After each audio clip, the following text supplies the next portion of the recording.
Tema yang coba akan kita kupas, Bapak Ibu jamaah sekalian, tentang jangan bersedih. Allah bersama kita. Nah, ini tema yang menarik. Mungkin pertanyaan awalnya, adakah di antara kita yang gak pernah sedih? Gak mungkin ya Pak. Itu fitrahnya kehidupan. Fitrahnya kehidupan itu tempatnya masalah, tempatnya ujian. Betul? Bahkan ada sebuah kalimat dari Syekh Ibnu Athaillah As-Sakandari, penulis kitab Al-Hikam. Beliau sampai mengatakan, La tastaghrib wuku'al akdar. Apa artinya? Jangan kamu heran kalau dalam hidup ini kamu menemui banyak kesulitan, banyak masalah, banyak persoalan. Karena itulah fitrahnya kehidupan. Selama kita masih hidup, Bapak Ibu, kita akan ketemu dengan yang namanya masalah. Sampai Allah katakan dalam Quran, surat Al-Baqarah ayat 214, Am hasibtum an tadkhulul jannah. Apakah kamu mengira kamu akan masuk surga begitu saja? Walamma ya'tikum mathalul ladzina khalau min qablikum. Padahal kamu belum merasakan apa yang dirasakan oleh orang-orang sebelum kamu. Apa yang dirasakan orang-orang sebelum kita? Massathumul ba'sa wad-dharra wa zulzilu. Jadi ini watak asli dari kehidupan dunia Bapak Ibu. Kita akan ngalamin yang namanya goncangan-goncangan kehidupan. Betul ya Bapak Ibu? Dari wajah-wajahnya wajah pengalaman kayaknya kan. Jadi jangan heran, kata Syekh Ibnu Athaillah As-Sakandari, turbulence atau goncangan kehidupan itu kita pasti ngalamin. Dengan judul yang mungkin beda-beda. Beberapa di antara kita mungkin goncangannya itu goncangan finansial, goncangan ekonomi. Saya dari tahun 2012 Bapak Ibu itu sudah berkarir sebagai seorang trainer. Jadi sudah 10 tahun lebih. Jadi pengalaman dengerin curhat banyak orang di sesi training, di sesi counseling, pada saat coaching one by one. Itu banyak gitu ya. Dari situ banyak belajar. Dari pengalaman orang saya pribadi banyak belajar. Dari pengalaman hidup sendiri juga banyak kisah. Ada teman-teman pengusaha yang ketipu sampai miliaran, tergoncang hidupnya, sedih gitu. Di sisi yang lain mungkin ada yang secara finansial baik-baik saja, tapi judul ujiannya beda. Ada yang mungkin goncangannya goncangan rumah tangga sama pasangannya, ada yang sama anaknya, ada yang dikasih sakit sama Allah. Tapi poin pentingnya, turbulence, goncangan kehidupan itu kita pasti ngalamin, betul ya? Yang kadang-kadang bikin kita sedih, Pak, bikin kita berat gitu rasanya. Ya. Sampai mata nasrullah dalam sebuah kalimat dalam Quran itu, sampai orang-orang soleh aja saking beratnya mengatakan, kapan ya pertolongan Allah datang? Jadi saya pengen mulai dari sini dulu, Bapak Ibu.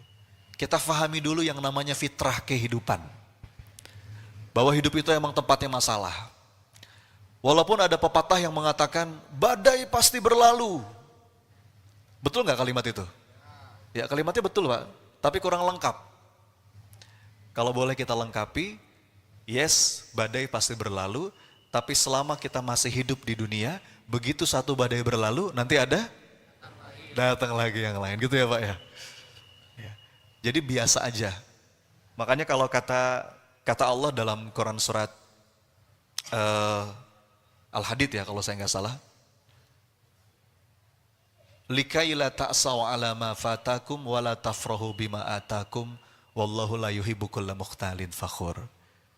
Jadi begitu kita memahami bahwa memang begitulah kaidah kehidupan, Allah pergilirkan kalau dalam surat Ali Imran wa tilkal ayyamu nudawiluha bainan nas. Kadang kita di atas, kadang kita di bawah. Kadang kita punya uang, kadang kita nggak punya uang. Kadang semuanya serba mudah. Kadang ada masanya berat. Kalau kita faham itu sebagai watak asli dari kehidupan, jadi biasa aja ketika ngalamin sedih, ketika ngalamin seneng, nggak melampaui batas. Ya. Setiap kita pasti pernah ngalamin yang namanya kesedihan. Setiap kita pasti pernah mengalami yang namanya patah hati. Bahkan kata para ulama, Bapak Ibu, terkadang kita perlu merasakan patah hati. Sebagaimana ungkapan dari Maulana Rumi, kata beliau begini, you have to keep breaking your heart until it opens. Coba diulang Bapak Ibu. Ya. Terkadang kita perlu merasakan hati yang patah agar dia terbuka. Ketika hati kita patah, Bapak Ibu, dari celah-celah patahan hati itu, cahaya Allah masuk. Kalau belum patah, belum kebuka tuh hatinya. Jadi dalam perspektif itu, terkadang patah hati itu positif. Kadang kita baru sadar ketika ngalamin hati yang patah, betul? Termasuk ketika ngedidik anak, Bapak Ibu, kalau kita belajar ilmu parenting, kadang-kadang anak tuh perlu merasakan patah hati. Sebagai orang tua nggak boleh anak terlalu kita manja, terlalu kita jaga, bahkan kalau perlu kita bungkus pakai bubble wrap gitu ya, supaya dia nggak jatuh, supaya dia nggak terluka. Itu nggak bagus. Justru itu akan membuat anak tuh jadi lemah. Nanti mental anak kita, kalau sering kita kasih kemudahan, dia nggak pernah ngerasain susah, dia nggak pernah jatuh, dia nggak pernah konflik, nanti mentalnya jadi mental fragile. Mental apa? Fragile, tahu fragile? Tulisannya fragile. Pernah baca nggak? Itu baca di mana itu? Kalau ngirim-ngirim paket itu ya. Apa itu fragile itu? Rapuh, pecah belah Pak. Kalau anak dari kecil nggak pernah ngerasain jatuh, nggak pernah ngerasain kecewa, nggak pernah ngerasain sedih, nanti begitu beranjak dewasa, dapat tekanan dikit, pecah. Ya. Jadi nggak apa-apa, anak tuh kadang-kadang perlu ngerasain kecewa. Anak itu kadang-kadang perlu ngerasain sedih. Nggak mesti apa yang dia inginkan semua kita penuhi sebagai orang tua. Itu malah nggak bagus kalau dalam ilmu parenting. Justru malah jadi generasi yang lemah, gitu kan? Akhirnya muncullah istilah apa tuh? Generasi strawberry. Generasi yang dikit-dikit healing katanya gitu. Jadi pada batasan yang pas, kita perlu ngerasain patah hati, kita perlu ngerasain sedih. Nabi aja ngerasain sedih kok Bapak Ibu, betul ya? Nabi Yakub itu sedih ketika kehilangan anaknya Nabi Yusuf alaihissalam. Ya. Rasulullah Muhammad SAW bahkan ada 1 tahun, 1 masa dalam hidupnya yang disebut oleh para ulama dengan tahun kesedihan atau Amul Huzni. Karena di tahun itu terjadi peristiwa yang bertubi-tubi yang membuat Rasulullah itu begitu sedih. Ada peristiwa apa aja? Ketika ditinggal sama istrinya tercinta, Ibunda Khadijah binti Khuwailid Al-Kubra. Oh itu berat Bapak Ibu.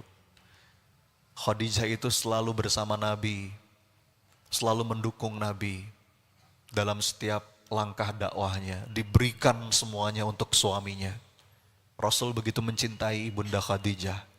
Jadi sangat wajar ketika Khadijah wafat, Rasul tuh agak oleng gitu ya, agak berat. Ya manusia. Ditambah lagi dalam waktu yang berdekatan, ini kan di tahun yang sama, Rasul ditinggal wafat sama siapa? Pamannya Abu Thalib Pak. Dan dalam keadaan belum beriman, sedih Rasulullah itu. Kesedihan apalagi Bapak Ibu yang melebihi kita melihat orang yang kita cintai masuk neraka. Itu kan sedih banget Pak. Di peristiwa yang sama Rasulullah itu berdakwah ke Taif di tahun yang sama nih Pak. Ya, lukanya itu masih belum kering. Tapi Rasul bergerak. Nah, ini juga ada pelajaran nih buat kita. Jadi sebaik-baiknya healing itu Bapak Ibu, itu bergerak. Bukan diem, bukan mager. Karena secara psikologis, kita itu kalau lagi ngerasain sedih, bawaannya nggak mau ngapa-ngapain, betul nggak? in action kalau dalam bahasa Inggris. Kalau kata anak muda zaman sekarang mager. Apa itu mager? Malas gerak. Ya. Itu bawaannya apa? Kalau udah sedih itu nggak mau ngapa-ngapain. Itu udah kayak begitu. Ada gitu dari kita yang kalau lagi sedih cuci piring gitu, ada nggak? Nah, kalau ada sedih aja Bu, nanti mampir ke rumah saya gitu ya. Beres-beres. Enggak, normalnya orang tuh kalau lagi sedih, nggak mau gerak. Jadi Rasulullah aja pernah ngerasain sedih. Tapi yang menarik ketika sedih Rasul nggak diem. Rasul malah bergerak ke Taif, Bapak Ibu. Itu jalan kaki Pak. Nah panjang ceritanya, kenapa Rasulullah jalan kaki. Tapi intinya supaya tidak dicurigai oleh musyrikin Quraisy. Ya, bersama anak angkatnya Zaid bin Harisah. Taif itu kan, saya kemarin baru pulang dari Taif. Itu berapa ya? Mungkin sekitar 90 km, 100 km lah kurang lebih. Itu beberapa hari Rasulullah. Tapi di Taif disambut dengan sangat tidak ramah, gitu ya. Bukan cuma ditolak Bapak Ibu, kalau cuma ditolak mah biasa. Tapi di Taif itu Rasul dihinakan sehina-hinanya sebagai manusia, berat. Jadi perih, ada masanya Nabi aja ngerasain sedih. Dalam batasan yang pas, kita kadang-kadang perlu kecewa, kita perlu ngerasain patah hati. Dari situ kita belajar, oh ternyata berharap kepada selain Allah itu begini ya rasanya. Berharap kepada selain Allah itu patah hati yang disengaja. Kadang-kadang orang itu enggak sadar sampai dia merasakan patah hati. Betul? Makanya sampai ada sebuah nasihat yang mengatakan orang yang paling susah dinasihati itu yang pertama orang yang sedang jatuh cinta, katanya. Yang kedua pendukung capres dan cawapres. Apalagi jadi kadang-kadang kita perlu merasakan, oh iya ya. Berapa banyak orang yang sadar itu ketika ditinggal menikah, oh sakit ternyata. Ya, berapa banyak orang yang sadar ketika bisnisnya hancur, bangkrut, baru dia di situ menemukan sebuah kesadaran spiritual. Jadi poin saya akan mengawali dengan sebuah pemahaman, kita pasti akan mengalami yang namanya fase-fase berat dalam hidup Bapak Ibu. Tiap kita pasti punya masalah, mungkin dengan dosis yang berbeda-beda. Ya. Tapi kalau sampai kelewat batas, ini bahaya. Saya ingin mengutip sebuah kalimat dari Imam Ibnul Qayyim Al-Jauzi. Beliau bilang begini, Al-huznu yudha'iful qalbah. Kesedihan itu melemahkan hati. Wa yuhinul azma. Melemaskan tekad kebaikan. Wa yudirul iradata, membahayakan kemauan berbuat baik tuh. Nah ini bahayanya kalau kita tenggelam dalam kesedihan. Bikin hati kita tuh lemah. Ya Bapak Ibu. Bikin kita tuh tadi malas berbuat baik. Melemaskan tekad. Menghancurkan azam. Bahkan kalimat terakhirnya nih, Bapak Ibu, dari Imam Ibnul Qayyim, la syai'a ahabbu ila syaitani min huznil mu'min. Apa artinya? Tidak ada sesuatu yang lebih disenangi sama syaitan melebihi seorang mukmin yang bersedih hati. Oh, bahaya nggak nih? Jadi sebetulnya Bapak Ibu, kalau kita pengen di like sama syaitan, gampang. Gimana caranya? Sedih aja. Setan itu senang sama seorang mukmin yang bersedih hati. Karena orang kalau lagi sedih itu gampang dibisikinnya. Kalau kita belajar ilmu energi itu Bapak Ibu, orang kalau lagi sedih, itu energinya berada di titik yang paling rendah. Alhamdulillah. Jadi ini perlu kita ganjel.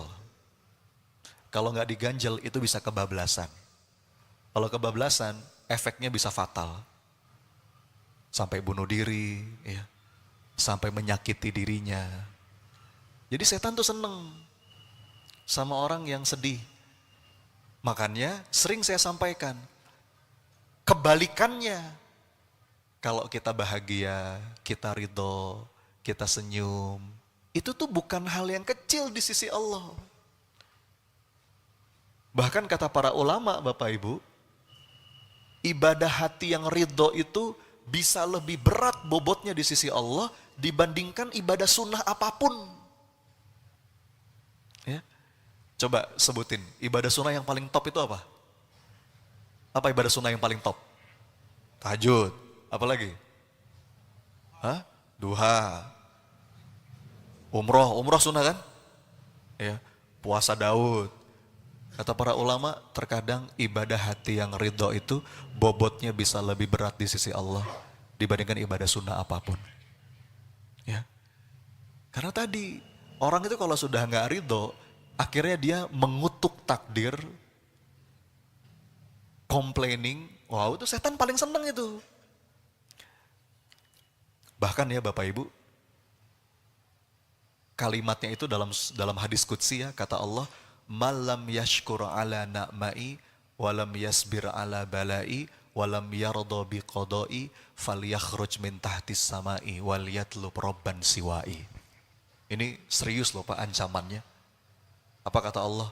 Katakan kepada mereka yang tidak tahu syukur atas nikmatku, tidak mau bersabar atas bala dariku, dan tidak ridho atas ketetapanku, silahkan keluar dari kolong langitku, cari Tuhan selain aku.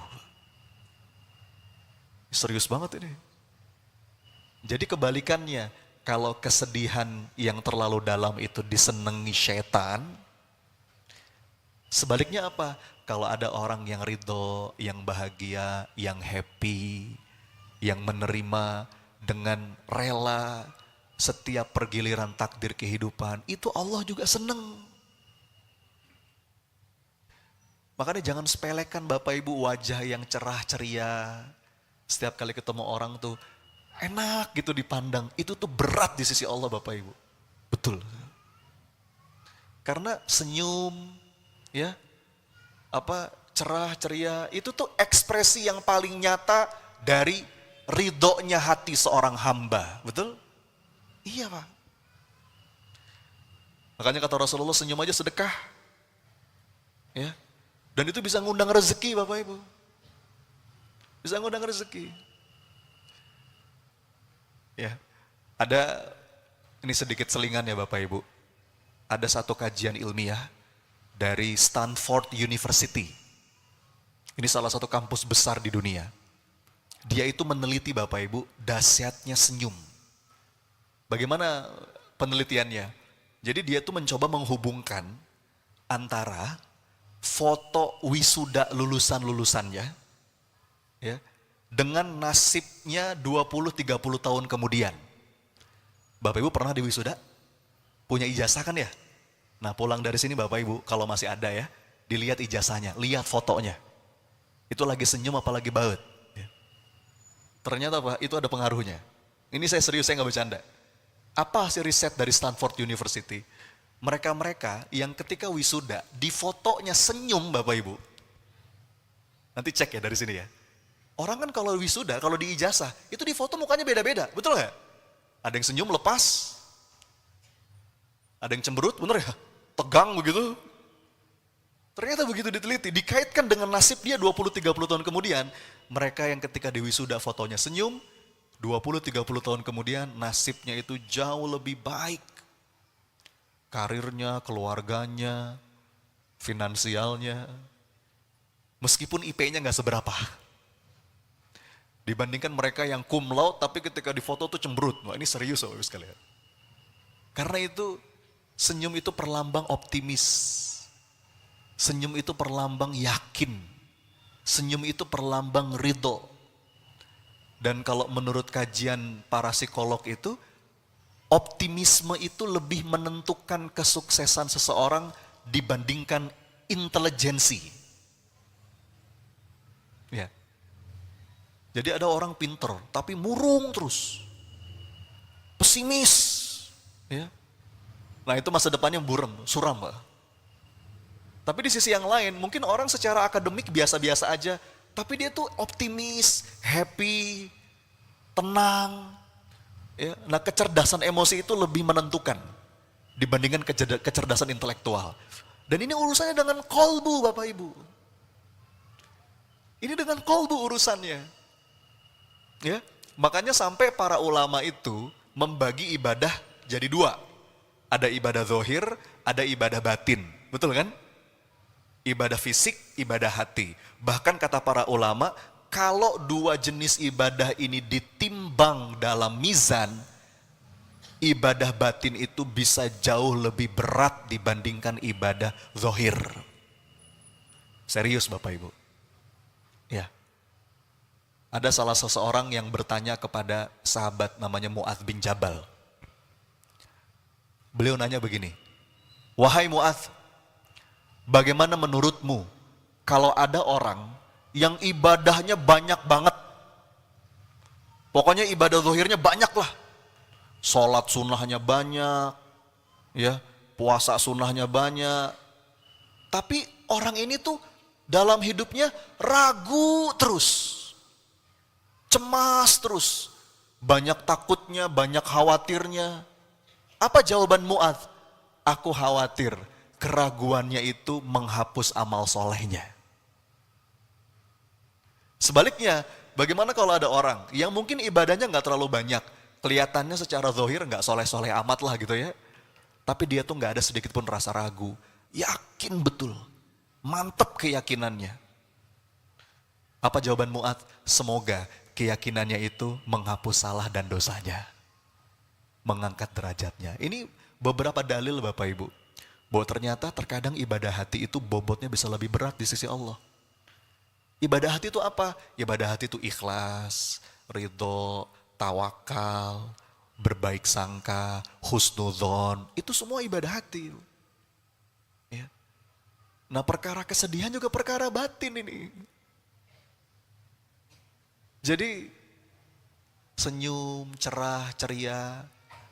Mungkin ada di antara hamba-hamba Allah Bapak Ibu yang kalau secara kasat mata sepertinya nggak kelihatan orang soleh gitu ya, biasa-biasa aja lah. Tapi kita nggak tahu, boleh jadi dia punya kedudukan mulia di sisi Allah. Lantaran apa? Hatinya tuh ridho, dia tuh nggak ngeluh, nggak komplain. Mungkin masalah masih banyak, utang mungkin masih ada, tapi setiap bangun tidur yang terucap dari lisannya, "Alhamdulillahilladzi ahyana ba'dama amatana wa ilaihin nusur." Makasih ya Allah atas begitu banyak karunia nikmat yang Kau beri. Ya, ini sebagai kaidah awalnya nih. Jadi kita perlu mengelola yang namanya kesedihan. Karena kalau kita tenggelam terlalu dalam kesedihan, nah itu disenengin sama setan. Nah, lalu bagaimana kaidahnya? Bagaimana kaidahnya untuk bisa mengendalikan kesedihan, mengelola kesedihan, supaya nggak terlalu dalam. Ya, Bapak Ibu, saya akan kasih 3 rumus penting, 3 kaidah penting untuk bisa melepas kesedihan. Mudah-mudahan 3 kaidah ini Bapak Ibu bisa kita ingat terus. Sebetulnya bukan hanya spesifik tentang kesedihan ya. Apapun kondisi batin yang membuat kita nggak nyaman, kaidahnya 3 ini. Anda lagi cemas, Anda lagi merasa dada itu kok sempit gitu. Anda lagi ngerasa berat, ya. Pegang 3 kaidah ini, mudah-mudahan ini bisa jadi wasilah kita melepas segala kesempitan dada. Mau tahu apa 3 ini? Nah, supaya gampang diingat Bapak Ibu, kita singkat aja, 3M. Apa? 3M. Apa itu 3M? Memakai masker, mencuci tangan, menjaga jarak. Bukan 3M yang itu ya. 3M yang lain ini. Kalau Agim juga punya 3M. Apa 3M yang Agim? Mulai dari diri sendiri, mulai dari hal yang kecil, mulai saat ini ya. Itu 3M-nya banyak. Ini 3M yang berbeda. Ini 3M untuk melepas kesedihan, melapangkan dada dari berbagai macam hal yang membuat terasa sempit. Kita bahas satu-satu. Apa aja itu? M yang pertama, kaidah untuk melepas kesedihan. Apa kira-kira M yang pertama? Ada yang bisa nebak nggak? M yang pertama itu mengaku. Coba diulang Bapak Ibu. Ayo yang kompak dong. 1, 2, 3. Nah, pengakuan ini penting, Bang. Bahkan kalau secara psikologis ya, ketika seseorang itu sudah berani mengakui, mau mengakui, itu udah 50% menuju pemulihan jiwa. Mengaku itu Anda mengenali betul apa yang sedang Anda rasa, dan Anda mau mengungkapkannya. Sama seperti Nabi Yakub alaihissalam. Beliau juga pernah merasakan sedih, bahwa kita ini manusia Bapak Ibu, allow yourself to be human. Kita ini bukan malaikat. Kita ini manusia yang kadang-kadang juga bisa merasa sedih. Nabi aja sedih. Tapi ketika sedih, apa ungkapan Nabi Yakub? Qala innama ashku bathi wa huzni ilallah. Aku sedih dan aku mengadukan kesedihanku kepada Allah. Jadi mengaku ini penting. Anda mau menerima rasa itu, merangkul rasa itu, bukan menyangkal. Menyangkal itu apa? Menyangkal itu begini. Kamu kenapa? Aku nggak apa-apa. Kenapa? Enggak, aku nggak apa-apa. Guencana yo. Jadi Anda pura-pura baik-baik saja, padahal Anda tidak sedang baik-baik saja. Nah, kalau dalam istilah psikologinya Bapak Ibu, toxic positivity. Coba diulang apa? Jadi maksudnya kita tuh berusaha menyangkal perasaan itu. Dan kita pura-pura baik-baik saja, padahal kita tidak sedang baik-baik saja. Nah ini bahaya. Anda sedang merepress. Anda sedang mengabaikan rasa itu. Akhirnya nggak ketemu nanti solusinya. Jadi langkah pertama itu, ayah bunda, kawan-kawan sekalian, kalau dalam pendekatan ilmu psikologi, diakui. Ya Allah, aku sedih. Ya Allah, aku kecewa. Ngaku itu penting. It's okay not to be okay. Ya. Gak apa-apa kok kalau kita sedang tidak baik-baik saja. Kita gak harus selalu baik-baik saja. Nah sekarang pertanyaannya, yang diakui itu apa? Nah ini turunan dari M yang pertama nih ya. Ini masih M yang pertama Bapak Ibu. Apa M yang pertama tadi? Mengaku. Nah turunannya ada 3 lagi. Apa yang diakui? Yang pertama, mengakui rasa. Coba diulang, ngaku apa? Nah, tadi tuh yang saya bilang, pokoknya apapun yang berkecamuk dalam batin kita, itu jangan disangkal. Tapi kita akui. Makin kita tekan, itu malah akan jadi bom waktu. Sesuatu yang ditekan itu ujungnya jadi depresi. Atau kalau kita abaikan, ujungnya jadi frustrasi. Ya. Kalau dalam bahasa psikologinya itu kita repress atau kita suppress, itu dua-duanya nggak bagus. Yang bagus itu kita kelola. Dan untuk bisa kita kelola, untuk bisa kita kendalikan, kita sadari dulu apa yang kita rasa. Segala sesuatu yang tidak kita sadari, itu nggak bisa kita kendalikan. Ya. Jadi kemampuan untuk mengenali apa yang sedang kita rasa, itu penting. Jadi kalau ditanya, kita bisa jawab. Kita kenal betul dengan apa yang kita rasa. Jangan kalau ditanya, kamu kenapa? Kenapa ya? Saya juga nggak tahu. Pokoknya bawaannya rungsing aja. Itu susah tuh. Orang yang cerdas secara emosi, dia bisa menyadari apa yang dia rasa. Istilahnya itu emotional awareness, self awareness. Dia tahu betul apa yang sedang dia rasa. Ya. Jadi yang pertama, mengakui rasa. Yang kedua, ini masih turunan dari M yang pertama ini. Kira-kira Bapak Ibu, saya mau nanya. Dalam keadaan sedih, setelah kita mengakui rasa, apalagi yang perlu kita akui? Ayo tebak. Apa yang perlu kita akui?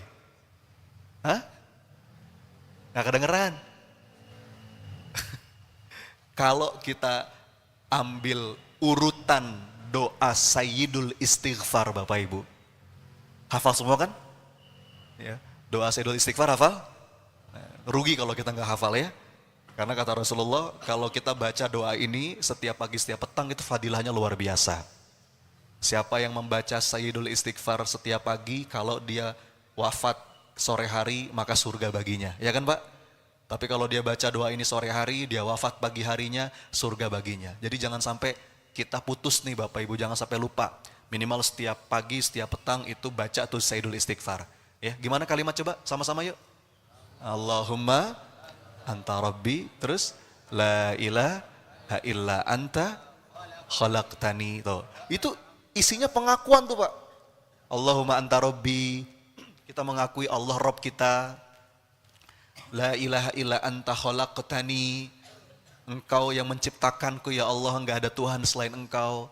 Terus wa ana abduka, aku hambamu ya Allah. Itu kan ngaku. Apalagi? Wa ana ala ahdika wa wa'dika mastata'tu, ya Allah aku berusaha mengerjakan apa yang Kau perintahkan semampu yang aku bisa ya Rabb, ya Rabb. As strong as I can. Ya. Terus apalagi Pak? A'udzubika min syarri ma sana'tu. Nah, habis itu abu ulaka bi ni'matika alayya. Lihat urutannya. Setelah mengakui kebesarannya Allah, kelemahannya kita seorang hamba, habis itu apa yang kita akui? Nikmat. Nah, ini rumus nih. Ini kita masih bahas M yang pertama nih Bapak Ibu. Apa tadi M yang pertama? Mengaku kan? Mengaku itu dibagi 3. Yang pertama mengaku rasa, yang kedua berarti mengakui nikmat.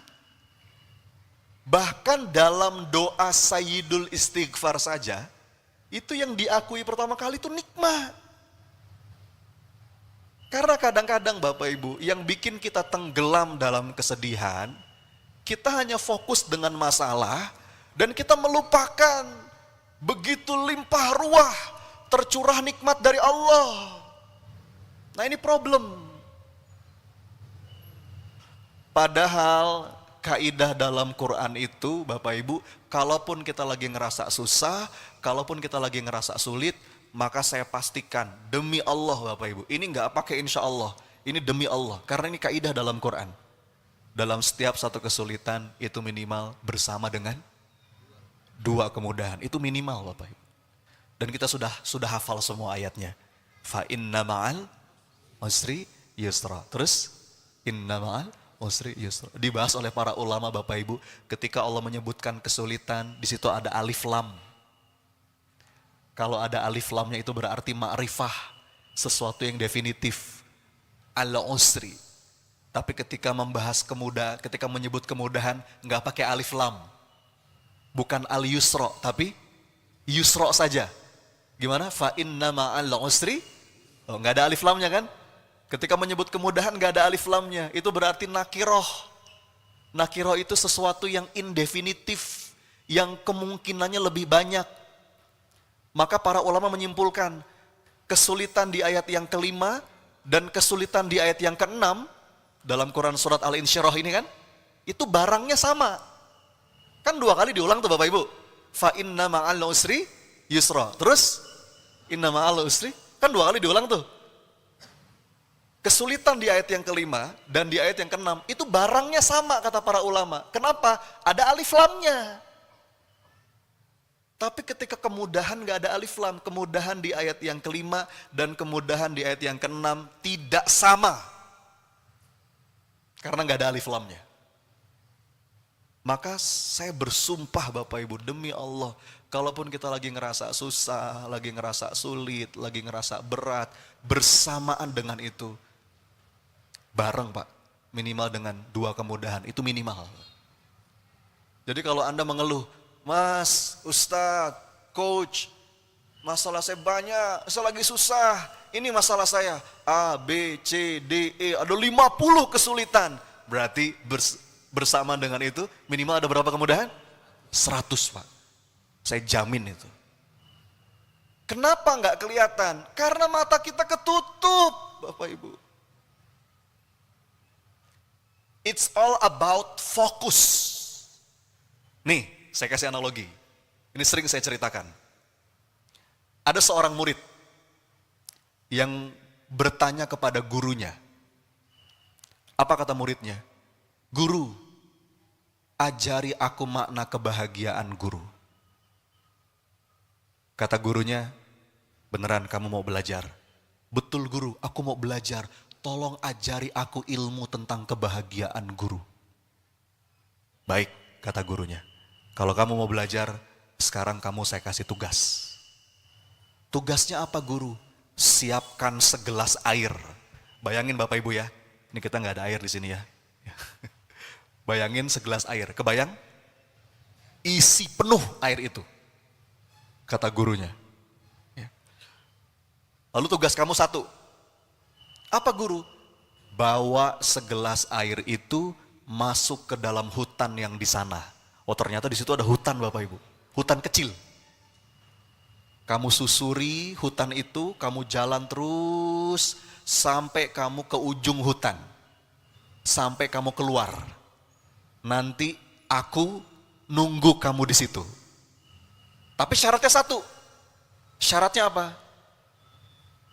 Air yang kamu bawa dalam gelas itu tidak boleh tumpah. Kamu harus ngisi penuh, kamu bawa ke dalam hutan, syaratnya nggak boleh tumpah, walaupun cuma setetes. Pokoknya kalau tumpah setetes, kamu harus balik lagi, isi lagi. Nggak boleh tumpah, sampai kamu berhasil. Gitu guru? Iya, baik guru. Saya lakukan. Akhirnya Bapak Ibu, dia lakukan. Dia bawa segelas air, dia masuk ke dalam hutan. Tadi gimana syaratnya Bapak Ibu? Nggak boleh tumpah. Berarti gimana cara bawanya supaya nggak tumpah? Pelan-pelan. Selangkah, selangkah. Kira-kira matanya kemana matanya? Kemana matanya Pak? Gelas. Ke gelas kan? Jalan pelan-pelan dia, hati-hati, perlahan. Sampai akhirnya Bapak Ibu, dia berhasil. Dia tiba di ujung hutan. Dan gurunya udah nunggu di sana. Apa kata muridnya? Guru, berhasil guru. Lihat guru, nggak ada yang tumpah ini. Berhasil guru. Kata gurunya, bagus. Kamu berhasil. Ketika sudah berhasil, muridnya menagih ilmu dari gurunya. Apa kata muridnya? Kalau gitu guru, apa hubungannya tugas tadi dengan ilmu kebahagiaan? Gurunya merespon dengan sebuah pertanyaan Bapak Ibu. Apa pertanyaan gurunya? Sekarang saya mau nanya sama kamu. Keindahan apa yang kamu temukan di dalam hutan tadi? Apa kira-kira Pak? Apa jawabannya? Hah? Keindahan apa yang kamu temukan dalam hutan tadi? Apa kata muridnya? Keindahan. Keindahan apa guru? Aku nggak lihat apa-apa. Kenapa dia nggak lihat? Kenapa dia nggak lihat? Padahal Pak, Bu, ketika diajak balik lagi tuh sama gurunya, masuk ke hutan yang tadi, di jalan yang dia lewati, itu di sudut sebelah kiri ada danau, bagus sekali Pak Bu danaunya. Tapi dia nggak lihat itu. Di pojok sebelah kanan ada kebun bunga warna-warni, kupu-kupu berterbangan. Tapi dia nggak lihat itu. Kenapa dia nggak lihat? Nah, ini masalah kita, ini kesulitan kita. Masalah saya berat, Mas. Mata kita ke sini. Padahal ayah bunda, demi Allah saya bersumpah, beriringan dengan persoalan, kesulitan, itu Allah sertakan dengan kemudahan. Ya. Mungkin yang ini belum beres, tapi di sisi yang lain Allah kasih. Ya. Apalagi Bapak Ibu ya, kalau kita lihat, buka Instagram, buka media sosial ya, video-video saudara-saudara kita di Gaza, di Palestina. Aduh, malu kita tuh Pak kalau banyak ngeluh ya. Ya Allah. Saya tuh Bapak Ibu, ini cerita sedikit ya, ini cerita personal ini. Kemarin umroh saya yang terakhir itu, saya punya travel Bapak Ibu hampir setiap bulan berangkat umroh nemenin jamaah. Nah umroh saya yang terakhir kemarin sebelum Ramadan, sampai saya tuh kehabisan kata-kata untuk berdoa kepada Allah. Karena saking malunya Bapak Ibu. Ya, pernah saya ngelihat itu ya, lewat di beranda Instagram tuh ada video seorang bapak yang meluk anaknya. Masih kecil Pak, lagi lucu-lucunya. Anaknya udah meninggal, dibom sama Zionis. Bapaknya tuh sedih, tapi mukanya tuh muka ridho gitu.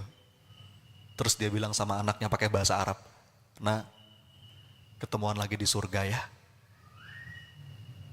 Hancur hati saya. Ada lagi tuh kemarin video ibu-ibu yang udah 3 hari gak makan, terus dikasih roti 1 Pak. Itu sampai kayaknya gimana gitu, makasih. Saya itu, Bapak Ibu, ketika kemarin di Raudhah, biasanya kan kita kalau kesempatan umroh itu kita manfaatkan buat doa, bener gak sih? Biasanya tuh udah punya tuh, oh nih umroh kali ini mau doa ini nih. Di depan multazam, di dalam Raudhah, ini saya mau minta ini. Kemarin tuh ayah bunda, sampai saya tuh bingung, apalagi yang mau saya minta ya Allah. Saya ingat anak-anak saya sehat-sehat gitu ya. Masih kalau saya pulang saya disambut dengan hangat. Abi, saya masih bisa meluk mereka. Dalam keadaan saya dibalas lagi pelukan. Saya kebayang di bayangan yang lain, video Gaza, video Palestina, ya Allah, apalagi yang mau saya minta, malu rasanya. Kita makan masih enak ya Bapak Ibu, buka puasa masih enak, kita masih punya tempat berteduh, gak kehujanan, gak kepanasan. Mereka tuh pakai tenda di pengungsian. Sampai saya tuh gak, kehabisan kata-kata untuk apalagi yang mau saya minta ya Allah. Nikmatmu banyak banget. Sampai akhirnya saya berpikir dan saya ketemu, ternyata tetap ada yang perlu saya minta. Yang itu belum tentu saya punya, tapi mereka yang di Gaza dipastikan punya. Apa itu? Ampunan dan rahmatnya Allah. Jadi kemarin tuh Bapak Ibu, umroh saya yang terakhir itu, doa saya itu aja. Rabbighfir warham wa anta khairur rahimin. Ketika tawaf, ketika sa'i, saya minta ya Allah, ampuni hamba, sayangi hamba. Karena saya rasa kalau yang lain-lain tuh udah lebih dari cukup gitu. Yang kepengen hamba minta itu ampunanmu dan rahmatmu ya Allah. Ya. Tapi anehnya, saat kita sampai pada state hati seperti itu Bapak Ibu, ini sunnatullah, kaidah kehidupan, justru Allah tambah-tambah nikmat. Maka itu kaidah yang pertama. M yang pertama. Apa tadi M yang pertama Bapak Ibu? Mengaku. Apa yang kita akui? 1, mengakui rasa. Yang kedua, ngakui nikmat. Kadang-kadang baru M yang pertama aja, kita tuh malu buat terlalu lama bersedih tuh malu gitu. Karena gak cocok. Kalaupun kita ngerasa ada banyak hal yang membuat kita sedih, gak sebanding dengan begitu banyak karunia dan nikmat dari Allah. Nah yang ketiga, ini masih M yang pertama nih. Apa yang perlu kita akui setelah mengakui nikmat? Baru yang ketiga, setelah abu ulaka bini amatika alayya, habis itu apa? Wa abu'u bidzambi, baru mengakui dosa. Ngaku dosa. Ya, mengaku dosa itu akan melapangkan dada. Faghfirli fa innahu la yaghfiru dzunuba illa anta. Bahkan saya kemarin Pak baca satu tulisan yang saya dapat dari teman saya. Ini tulisannya bagus banget Bapak Ibu. Saya mohon izin bacain buat Anda ya. Intinya sih tentang mengaku dosa. Kenapa saya senang sama tulisan ini? Karena saya merasa tulisan ini mewakili hati. Ini gue banget gitu ya. Judul tulisannya Bapak Ibu, apakah Allah mencintaiku? Judulnya gitu. Saya bacain ya. Apakah Allah mencintaiku? Pertanyaan ini membuatku introspeksi. Iya ya, apakah Allah mencintaiku? Dan aku ingin menemukan jawaban dari pertanyaan ini. Untuk menemukan jawabannya, aku coba membuka lembaran demi lembaran dari Quran. Ketika aku buka Quran, aku mendapati satu ayat, ternyata Allah itu mencintai orang-orang yang sabar. Innallaha yuhibbus sabirin, wallahu yuhibbus sabirin. Allah itu mencintai orang-orang yang sabar. Setelah baca ayat ini, aku bercermin. Aku lihat diriku. Dan aku merasa sepertinya ayat ini bukan untukku. Kenapa? Karena aku masih jauh dari kesabaran. Kok sepertinya ayat ini bukan untukku. Aku buka lagi lembaran lain dalam Quran. Mencoba menemukan jawaban. Apakah Allah mencintaiku? Dan aku mendapati sebuah ayat, ternyata Allah itu mencintai orang-orang yang berjihad. Orang-orang yang bersungguh-sungguh dalam kebaikan. Kemudian aku melihat diriku. Rasanya ayat ini juga bukan untukku. Kenapa? Karena aku masih jauh dari kesungguhan. Kadang-kadang melawan hawa nafsuku saja, aku merasa masih kurang kesungguhanku, betapa lemahnya aku. Bukan, sepertinya ayat ini bukan untukku.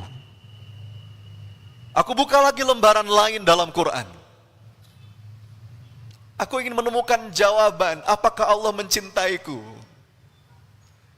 Dan ternyata aku menemukan sebuah ayat, Allah itu mencintai orang-orang yang berbuat ihsan. Wallahu yuhibbul muhsinin. Aku bercermin, aku melihat diriku. Apalagi ini, kok sepertinya aku masih jauh dari derajat ihsan. Jauh. Ayat ini sepertinya bukan untukku. Hatiku mulai gundah. Sepertinya tidak ada tanda pada diriku bahwa Allah mencintaiku. Tapi kemudian aku terus membuka lembaran-lembaran lain dalam Quran. Dan aku mendapati sebuah ayat yang begitu mesra. Innallaha yuhibbut tawabin wa yuhibbul mutatahirin. Ternyata Allah juga mencintai orang-orang yang suka bertaubat. Ya. Aku segera merenung, jangan-jangan ayat ini untukku dan untuk orang-orang yang sepertiku. Maka segera lisanku berucap, astaghfirullah wa atubu ilaih. Rabbi inni zolamtu nafsi faghfirli. Jadi Bapak Ibu, ternyata bahkan mengakui dosa itu bisa menjadi jalan Allah mencintai hambanya.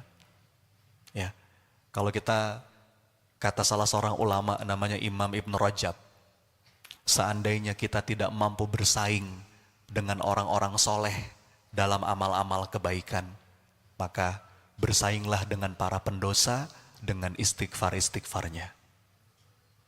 Kalau kita ngerasa kita bukan orang yang sabar, kita ngerasa kita bukan orang yang bersungguh-sungguh, belum sampai situ mungkin makom kita. Kita merasa kita belum termasuk ke dalam golongan orang-orang yang ihsan. Mudah-mudahan kita masuk ke dalam golongan orang-orang yang suka bertobat. Orang-orang yang mau mengakui dosanya dan memohon ampun kepada Allah. Saya lanjutin Bapak Ibu sekalian.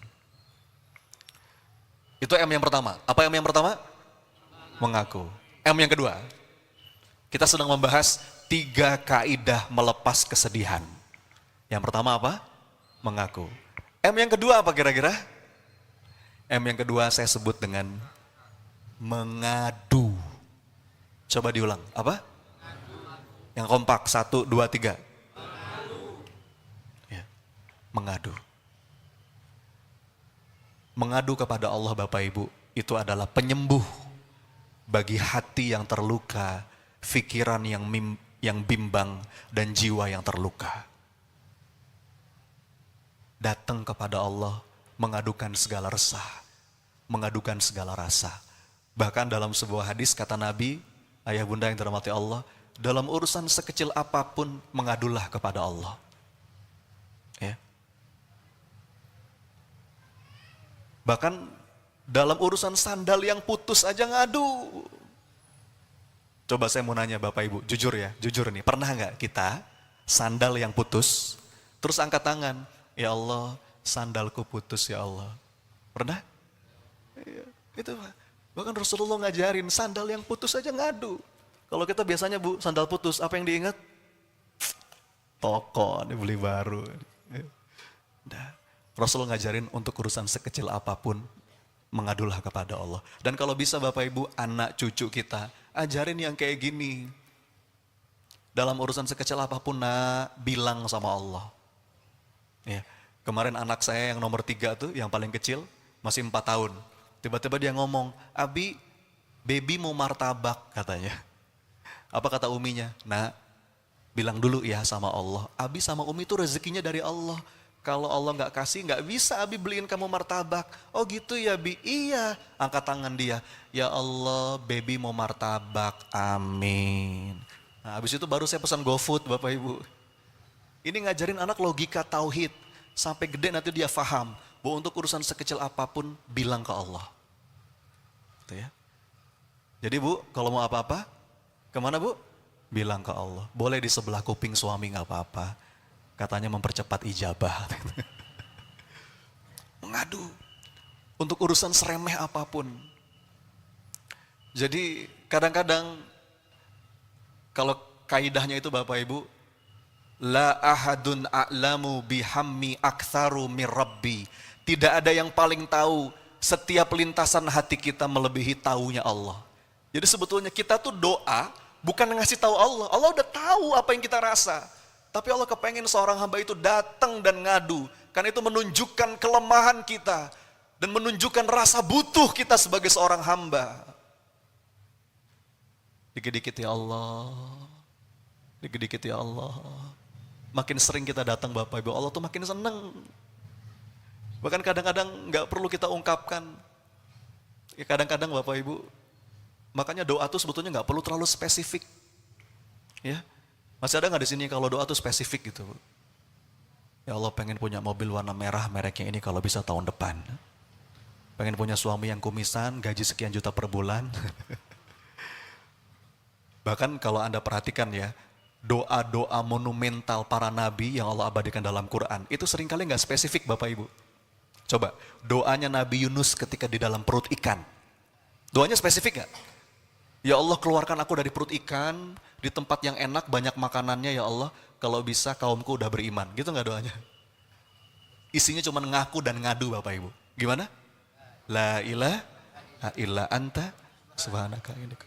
Bahkan dia nggak minta dikeluarin Pak. Cuman ngaku hamba zolim ya Allah. Tapi apa yang dia butuhkan Allah kasih. Doanya Nabi Ayub alaihissalam ketika sedang sakit. Lihat, perhatikan doanya. Ada kalimat permintaan sembuh nggak? Ya Allah sembuhkan aku, gitu nggak? Enggak. Tapi doanya apa? Rabbi anni masaniyad durru wa anta arhamur rahimin. Cuman ngadu aja. Ya Allah aku sakit. Sungguh engkau maha penyayang di antara maha penyayang. Wah indah sekali. Makanya kadang-kadang kata para ulama, seandainya dadamu dipenuhi oleh banyak keinginan, sedangkan waktumu terbatas untuk berdoa, sampai bingung mau minta apa. Udah, jadikan saja seluruh doamu istighfar. Karena kalau Allah sudah memaafkanmu, beres. Kadang-kadang Bapak Ibu kita cuma datang nih, nggak tahu ya, Anda pernah ngerasain nggak? Kalau saya terus terang beberapa kali ngerasain Bapak Ibu. Kadang-kadang tuh saya merasa doa saya yang paling powerful itu kapan? Ketika saya udah nggak tahu lagi mau ngomong apa, saking beratnya, dada udah penuh. Tapi saya datang dan saya cuma mengucap satu kata. Allah.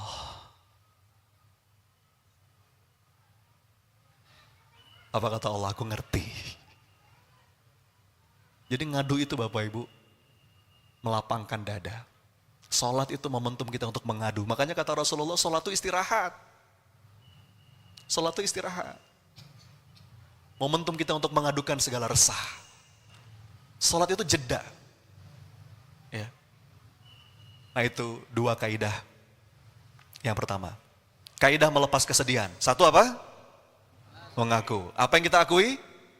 Mengakui rasa, terus mengakui nikmat, mengakui dosa. Makanya syair al-i'tiraf tuh saya senang banget. Itu kan pengakuan itu, Pak. Saya itu kalau lagi berasa sempit dada Bapak Ibu ya, dan saya sadar bahwa ini sering kali diundang oleh dosa sendiri. Itu yang sering saya dengerin tuh syairnya al-i'tiraf tuh. Gimana? Ilahi las tulil firdaus si ala wala aqwa ala naril jahimi. Ya Allah, aku ini gak pantas masuk surgamu ya Allah, ya Rabb. Tapi aku juga takut kalau harus masuk nerakamu ya Allah. Fahabli taubatan waghfir dhunubi fa innaka ghafiru dzambi azimi. Kalau bukan kepada Engkau ya Rabb, kepada siapa lagi hamba memohon ampunan. Apalagi Bapak Ibu, 10 hari terakhir itu kan doanya tuh minta maaf aja udah. Allahumma innaka afun tuhibbul afwa fa'fu. Minta maaf. Pada akhirnya Bapak Ibu, yang kita butuhkan tuh cuman maafnya Allah. Kalau Allah udah maafin Bapak Ibu, beres insya Allah. Makanya orang-orang yang berharap dimaafin sama Allah, hidupnya tuh enak. Pokoknya mau mangga ya Allah, bebas. Mau sehat, sakit, susah, seneng, lapang, sempit, dipuji, dicaci. Asal dengan ini Engkau maafin hamba ya Rabb, aku baik-baik saja. Asal Engkau maafin hamba, aku baik-baik saja. Ngaku.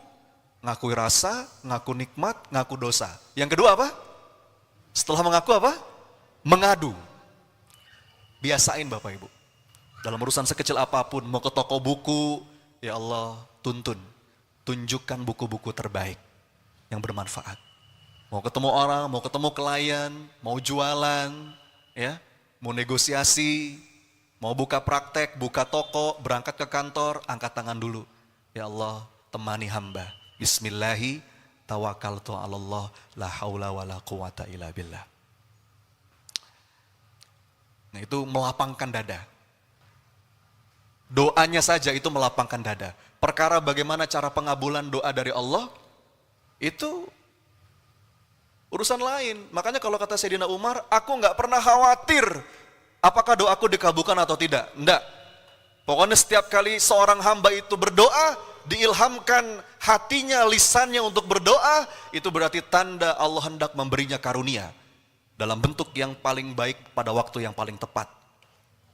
Yang aku khawatirkan ketika aku berhenti berdoa. Kalau sudah doa Bu, tenang. Pengabulannya adalah sebuah kepastian. Meskipun gak harus sesuai dengan apa yang kita minta. Karena boleh jadi apa yang kita senang itu gak baik, apa yang kita gak senang justru baik. Allah itu kan mengabulkan doa punya banyak cara Bapak Ibu ya. 1, kadang-kadang Allah kabulin doa kita sesuai dengan apa yang kita minta. Kita mintanya A, dikabulkan A. Pernah ngalamin kayak gitu? Pasti pernah.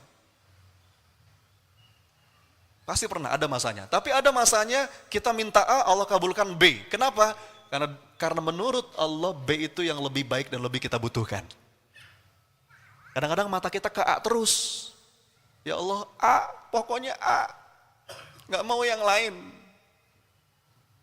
Istiqorohnya, kalau dia baik jodohkan kami ya Allah. Kalau dia gak baik perbaiki dia ya Allah. Itu bukan istiqoroh namanya ya. Itu udah kena sindrom harusitis ya. Virus harusitis. Kadang-kadang Allah kabulkan doa kita Bapak Ibu dengan cara menolak bala, menolak musibah. Kelihatannya doa kita gak dikabul. Padahal Allah sudah kabulkan dengan cara Allah jagain kita dari bala. Allah jagain kita dari penyakit. Ya. Kadang-kadang Allah kabulkan dalam bentuk ditunda sampai waktu yang paling tepat. Makanya kata Nabi dalam sebuah hadis, Allah itu senantiasa mengabulkan doa hambanya malam ya'jal. Dalam riwayat lain, malam yastajil. Apa artinya? Selama hamba itu tidak tergesa-gesa. Ya.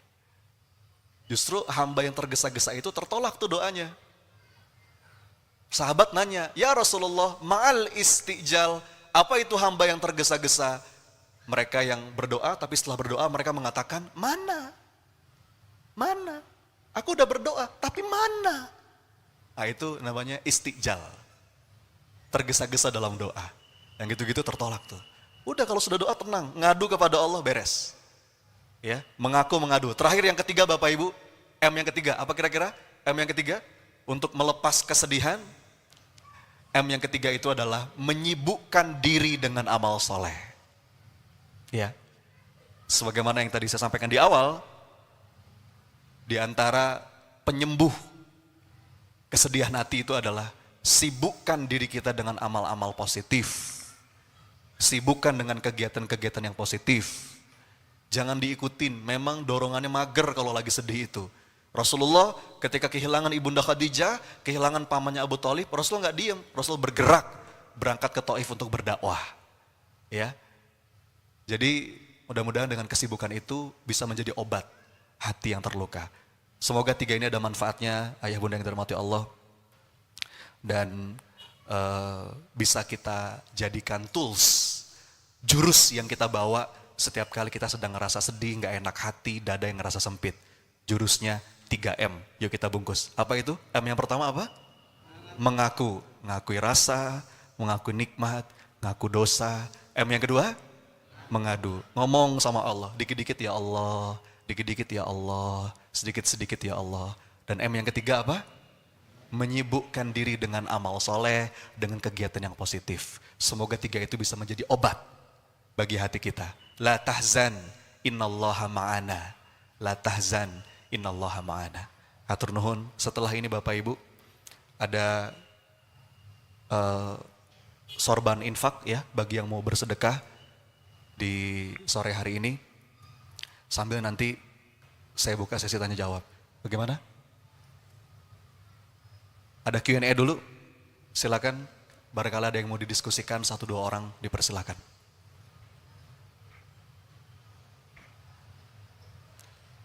Bagaimana teknisnya ya? Pakai mikrofon? Yang belakang dulu, silakan Teteh duluan.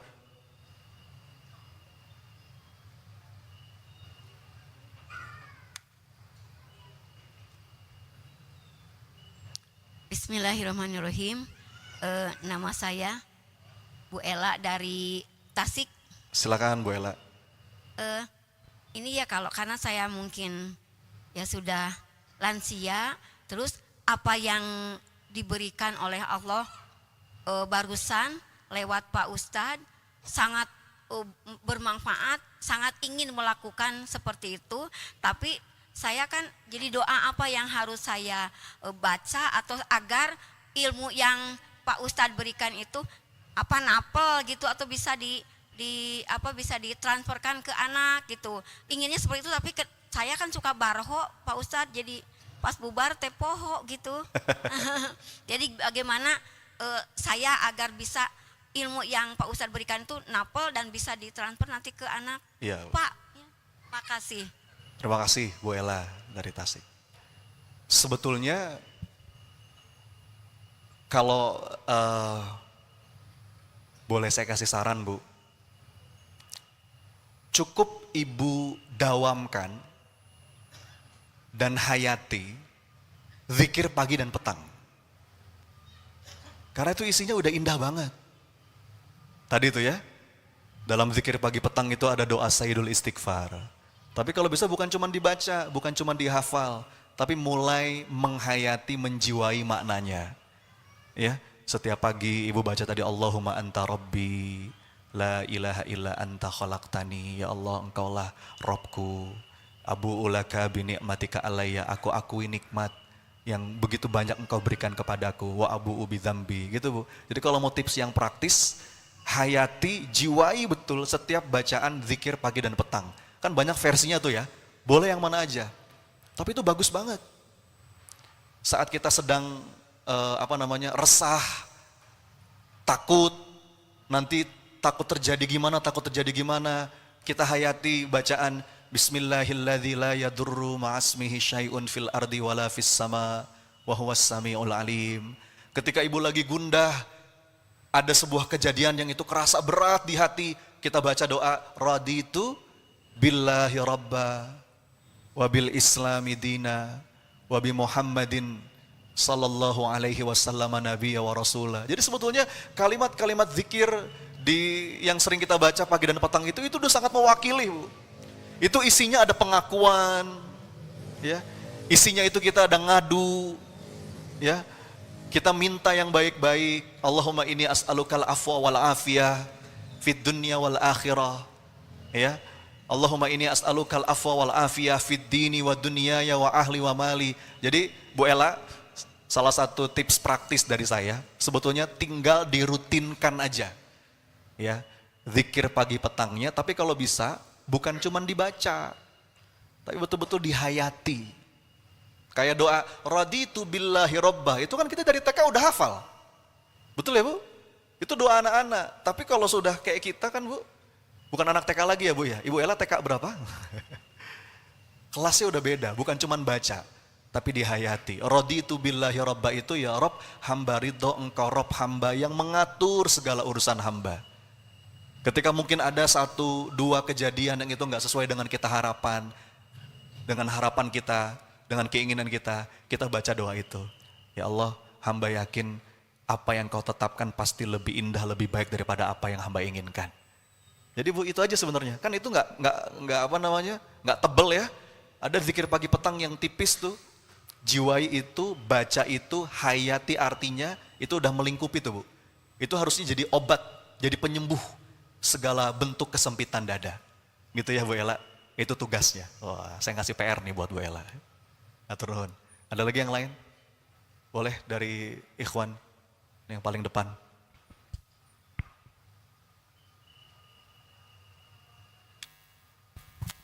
Alhamdulillahirrahmanirrahim. Baik Pak Ustadz, terima kasih. Bismillahirrahmanirrahim. Assalamualaikum warahmatullahi wabarakatuh. Perkenalkan, nama saya Aulia Satria Nilo Perbowo. Biasanya dipanggilnya Kang Aulia. Saya dari Antapani, Kota Bandung. Nah, saya izin bertanya Pak Ustadz.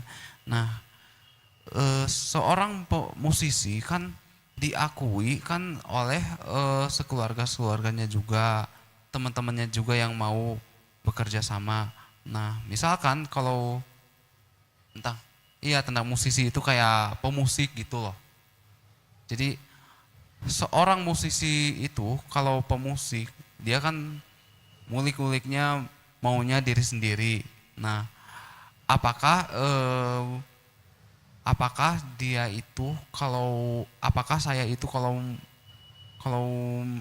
bermusik itu maunya diri sendiri gitu loh Pak Ustadz. Ya udah, terima kasih ya Pak Ustadz. Saya belum nangkep, maksud Kang Aulia itu apa? Ya. Ini out of topic. Ya. Jadi gini, saya kan diakui.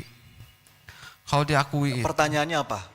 Itu tentang musisi, banyak yang musisi diakui oleh kerjasama, teman-teman kerjasamanya gitu loh. Kerjasamanya itu misalnya, oh iya, saya coba lagu ini gitu loh, coba lagu ini, ya udah saya mainkan. Saya teh masih banyak yang keraguan gitu loh dalam bermusiknya gitu loh. Nah, terus yang kedua, alhamdulillah saya udah mengerti, udah mengerti bahwa itu musik itu kan haram gitu ya. Kalau saya ngaji, nggak sholawatan, karena mesti diakui sama orang tuanya, masih diakui sama keluarganya gitu loh.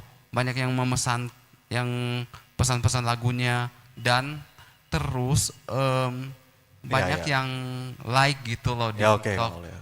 Ya. Terima kasih jazakumullahu khairan katsiran Pak Ustadz Sony Makasih Kang Abidin. Aulia. Sengaja dari Antapani datang ke sini? Ya, Sendiri? sengaja.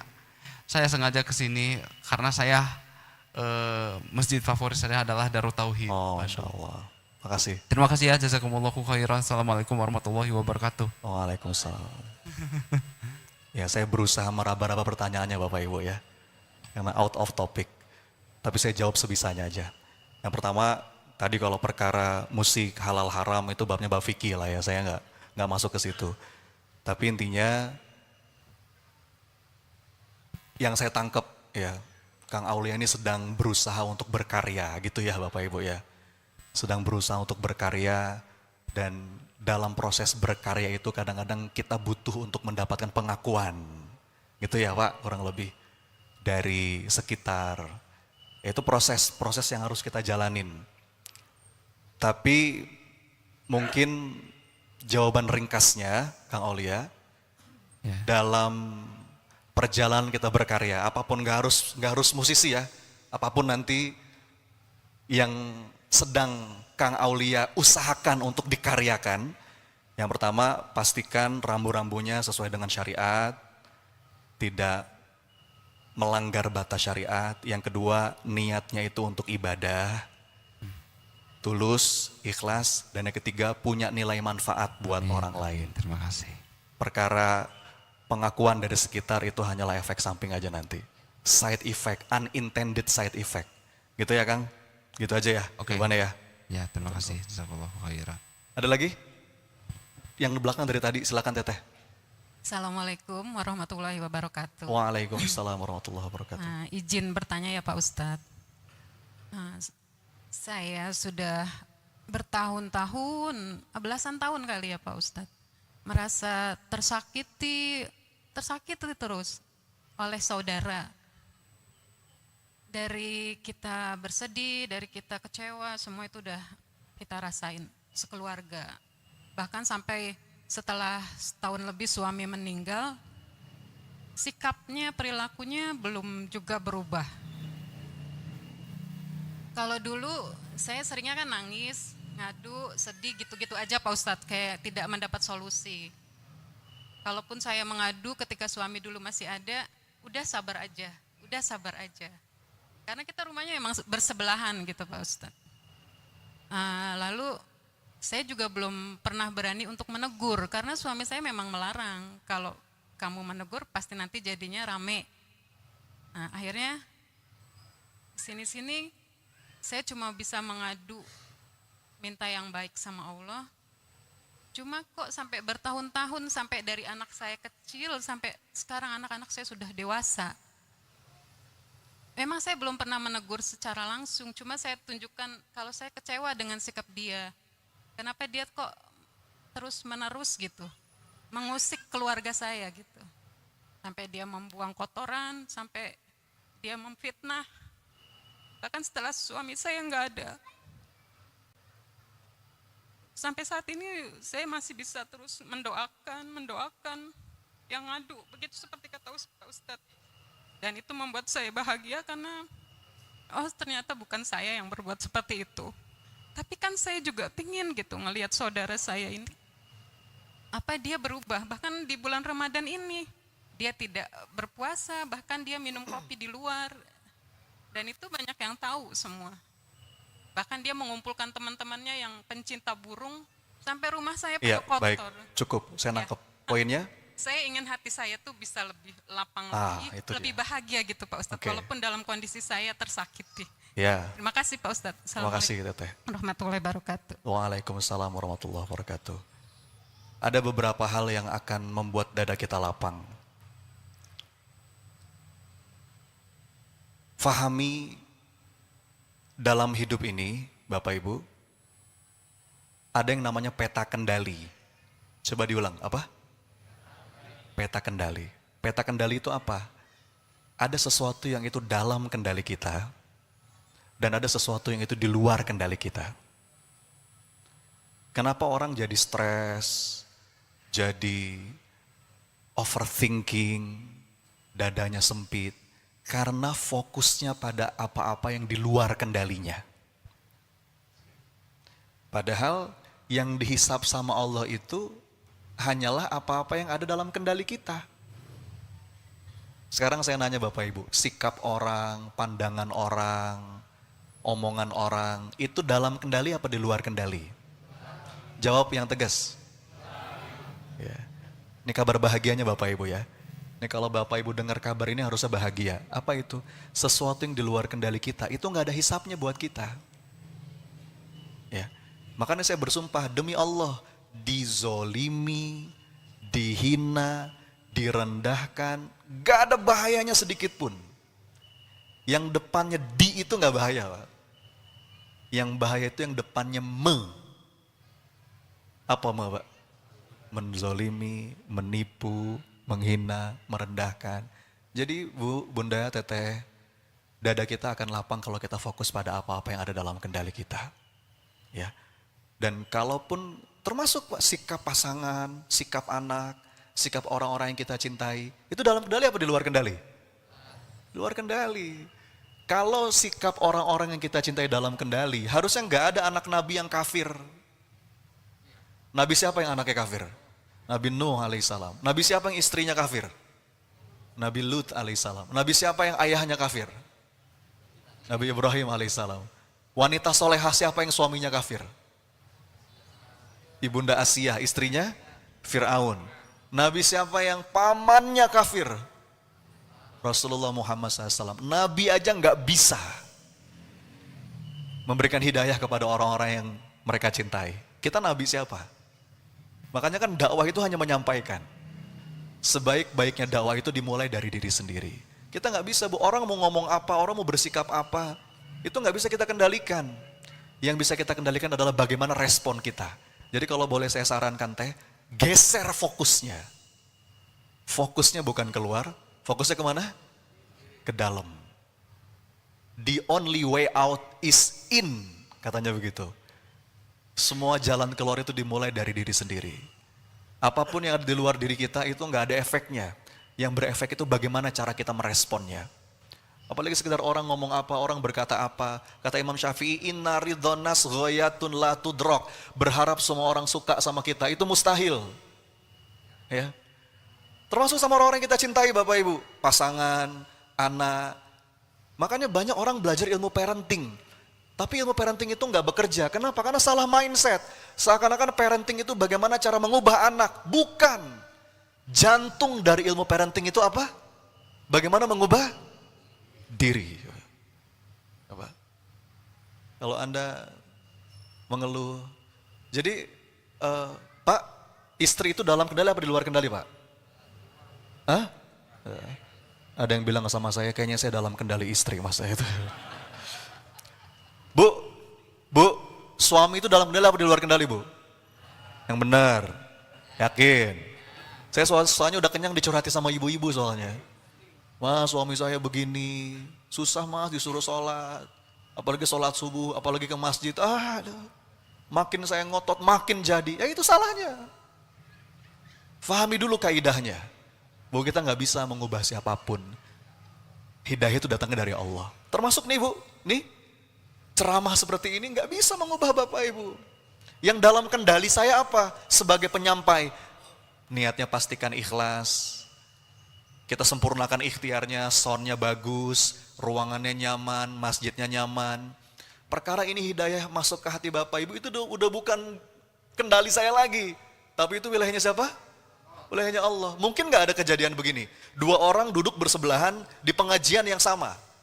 Bersebelahan duduknya, materinya sama, ustadznya sama. Tapi ketika pengajian berakhir, dampak pada dua orang itu berbeda. Mungkin nggak?